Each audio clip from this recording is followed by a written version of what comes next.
Clearly, COVID is an issue across the whole country. There are many regions which are affected, and our role in the LAP is to make sure that this area gets a really, really good hearing, a high profile, and a successful interaction with the government in order to get proper investment and attention for us. We began the year having just completed our evidence base for our local industrial strategy, and we had a really clear sense of where the region's economy is strong, how we fit into the national economic picture. Clearly the headlines in that are very positive, and everyone who lives and works in the region understands its assets. But we also got a really clear sense of the structural weaknesses in the economy. As part of the Southeast, it's easy to just assume that everything is rosy in this area, but we all know that that's not the case. And the evidence base that we gathered really helped understand that. 5 or 6 really significant weaknesses in our area. The first is an over-reliance on Gatwick and London as a source of jobs. We were becoming too dependent on those places for work, particularly higher paid, higher skilled work. Challenges for our businesses in the region, many fantastic small and micro businesses in the region, but we weren't providing a strong enough environment for those small businesses to grow. And obviously as businesses grow and scale, they really add value to the economy. We weren't doing that well enough. We weren't investing in our towns well enough, and the feedback from many of our businesses was that many places in the coastal capital area just weren't compelling enough as places to invest and places to draw a talented workforce to. We have a big problem with house prices. In 2016, the government's housing white paper said we were the most expensive region in England, and that's got worse since then. And we also feel that house prices are starting to change the demographics of the region. So we were quite surprised to find that when you look at the population structure of the region, there's a material gap in the number of 20 and 30 somethings in the region. So that younger working population who might live here when they're students, they might grow up here when they're children, they're not choosing to put down roots and stay in the region in the numbers that they should.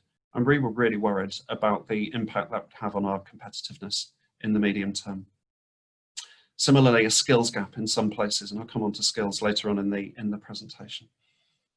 And then COVID hit, and the impact of COVID on our region is still to be fully understood. Clearly there's statistics coming out of the government, the Bank of England, on a weekly basis, but we do believe that the region is disproportionately impacted by COVID.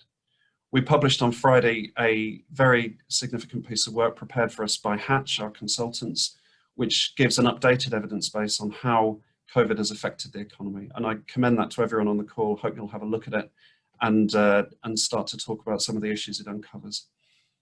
The headline recommendation from Hatch, or headline advice from Hatch, is that they expect our economy to drop probably more than the national economic figure does.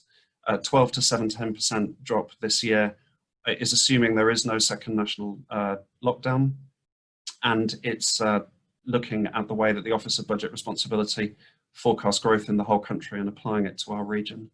There's a particular challenge in the Gatwick Diamond, so in East Surrey, in West Sussex, the places where the economy has grown up around the airport, because Gatwick is having a very significant set of problems.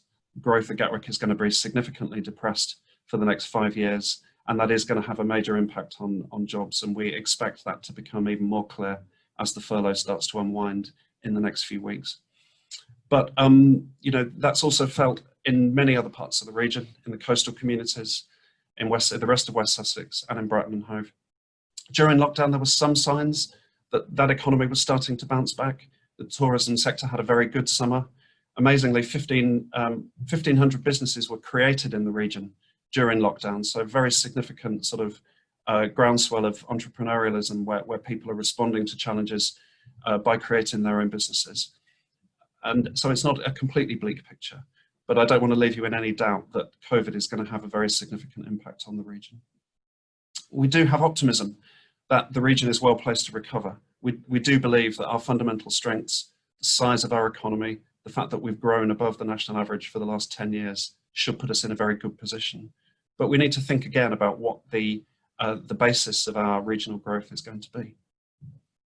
So Coastal Capital is setting out our vision for infrastructure investment in the region based on building back stronger, building back smarter, and building back greener.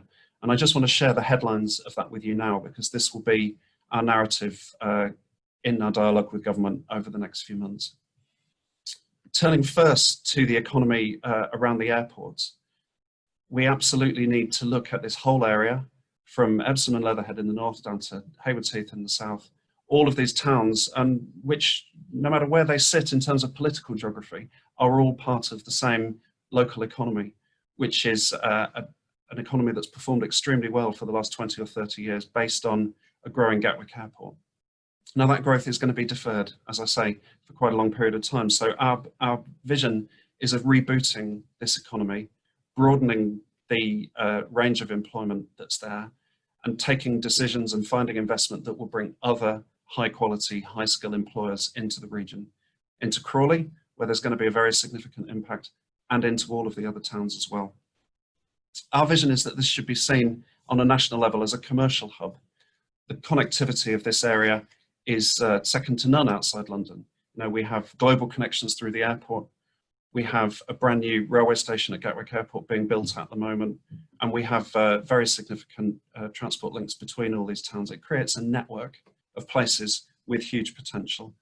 And we're very, very keen to support all of the local authorities in their vision for growth on a local area. We look forward to working with them all in terms of future projects to bring their towns forward, and making sure that we get proper public investment in infrastructure to back that up.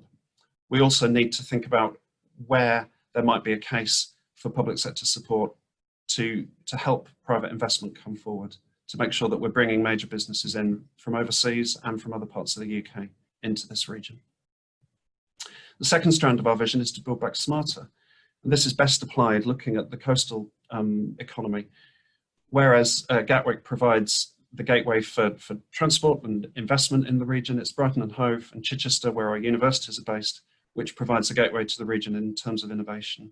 And down in this area, we've always had a highly entrepreneurial, very successful economy, which is growing up around that research. For example, we've had a 5G centre in Brighton for the last 5 years. It still feels like a new thing at a national level, but it's something that our region has already begun to adapt to. So we want to see that investment continue. We want to see support for the next sector coming through here, which is the quantum sector. Sussex University is a global leader in quantum technology. We want to support that sector growing in the city, get investment to make sure that Brighton's economy is regenerated on the back of that, and then to take that along the coast, through Lancing, through Worthing, Chichester, and all the way to Bognor Regis. All of those places, and others too, are getting ready for this challenge. And it's really interesting, the amount of innovation space, the amount of business support space, and basically an economy geared to entrepreneurialism, which is springing up in the coast. This is a unique asset for the country. We believe it's the most successful coastal community in the UK, and we believe it needs proper attention and proper support from government to help it thrive. And then thirdly, we need to make sure that growth comes back greener. This is a bit of a no-brainer. You know, there's no future in the country for growth which isn't green. And we believe that our economy is very, very well placed to do that. You know, we have a number of assets. You can look at the sectors of the economy which are becoming best in class in terms of their sustainability.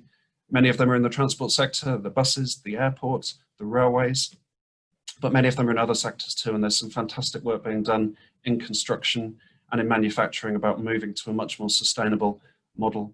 We also have a huge offer in terms of offsetting in terms of carbon, and offsetting in terms of natural capital. And it's been fascinating this week to see the national attention on biodiversity and the importance of protecting all the different species that exist in the local area. We see that as very much an economic goal for the region, because a region that's rich in biodiversity, that's rich in natural capital, is going to be a desirable place that people are going to want to live in, and businesses are going to want to invest in. So it's something that we're fully supportive of. And then, of course, as you can see from the picture, lots and lots of innovation happening, as you'd expect from our region, whether that's in terms of offshore energy, solar panels, local generation, hydrogen vehicles, and all of these sectors need to be supported, which the LEP has been proud to do for many years. Moving on from there, the next step is to talk to ministers in the run-up to the budget before the end of the year, and to think about the investment that we need to back this up. So there's a very well-established case for investing in our railway. a major scheme at Croydon, which will benefit the whole region. We want to see the Transport Secretary endorsing that within the next 18 months.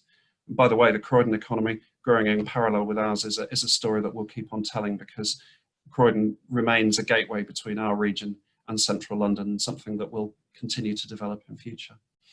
The second part of our infrastructure pitch is about digital infrastructure. We've invested massively in West Sussex and in Brighton in digital infrastructure, and we're looking for similar projects, particularly in Surrey, to start to unlock the potential of all of our towns in creating a 5G economy. We'd like the region to be the first 5G economy, the first fully connected economy in the country. We're doing that at a local level, we're doing that at a regional level, and we're doing that at a wider level too. And Coaster Capital has been instrumental in creating Catalyst South as a voice for the wider Southeast in discussions with government. You have a Northern powerhouse, you have a Midlands engine. Well, in Catalyst South, you have a LEP-led gateway for government and politicians to understand the bigger trends in the Southeastern economy. And that stretches all the way from the Solent and Berkshire, all the way across to Essex and Kent, and we're very much part of that. And then, as the next few weeks and months go by, we're going to be working very hard with partners to develop projects which will be fundable, be deliverable, and can meet what the government wants to see in terms of its wider agendas. We set out some of those early ideas on this slide, and over the next few weeks we'll be working in partnership with everybody to come up with specific pipeline of projects that can be funded. Now, we've always been very good as a region at coming up with interesting and innovative projects, and that feels very much like the order of the day for ministers. They're looking to take the national economy into a global market, into a technologically advanced position, and our region has a great deal to offer there. So you can see many of them listed there, and also on the next slide. I'll pick up on many of these themes in the rest of the presentation, but also to say that as a LEP, we find huge value in partnering with people from all different backgrounds, and that's not just the public sector. So we've had a number of very significant partnerships with companies in terms of how we access this funding. And for everyone on the call, if there are businesses out there who have ideas and believe that they can be applied across the whole area, we'd be very pleased to hear from you separately.